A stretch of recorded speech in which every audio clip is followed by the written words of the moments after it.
It has been more than 8 years since nangyari yung Marawi siege and bumisita tayo dito sa Marawi, and definitely it's no longer the ghost city that we used to think it was matapos yung Marawi siege back in 2017. So the step now is towards rehabilitation. So ang tanong ngayon, ano yung progress ng rehabilitation? Dumaan tayo sa mga permanent shelters na binibigay sa mga internally displaced persons na apektado nung siege, dumaan tayo sa mga temporary houses at may mga daanan din tayong eskwelahan na katulad nito.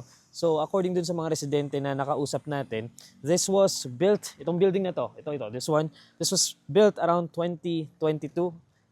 So it's been 3 years since matapos yung mga classroom na ito at yung building na ito. Sa loob niyan, tama po sir, no? Meron ng mga blackboard, meron ng mga upuan. Kompleto na yung mga kagamitan doon sa loob ng classroom. But the question now is, bakit hindi pa nagagamit? Yun din yung katanungan ng mga residente dito sa area na ito. This building naman, recently lang ito natapos. But again nga, itong building na ito, kung makikita natin, this was finished 3 years ago. So, it should look new. Pero kung makikita natin, meron ng mga may mga cracks na doon sa building.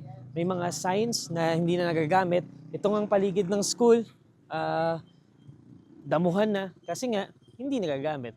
Yan yung tanong ngayon ng mga residente dito sa area na to kung bakit hindi pa natin magamit. Recently, around a month ago, bumisita dito si President Bongbong Marcos at nagkaroon siya ng order na pabilisin pa itong Marawi rehabilitation. And I remember vividly noong kampanya niya, noong pagka-presidente noong 2022, I asked him specifically, Sir, anong plano natin doon sa Marawi rehabilitation? And sabi niya, ginagawa naman na yon nung past administration, which is President Rodrigo Duterte. And nung bumisita siya dito, only a month ago, mayroon siyang utos na pabilisin pa itong rehabilitation ng Marawi. So that's not to say na walang ginagawa yung ating gobyerno, but the question now is, how fast are we doing this? So yun yung mga tanong ng mga residente dito that we pose to our government officials.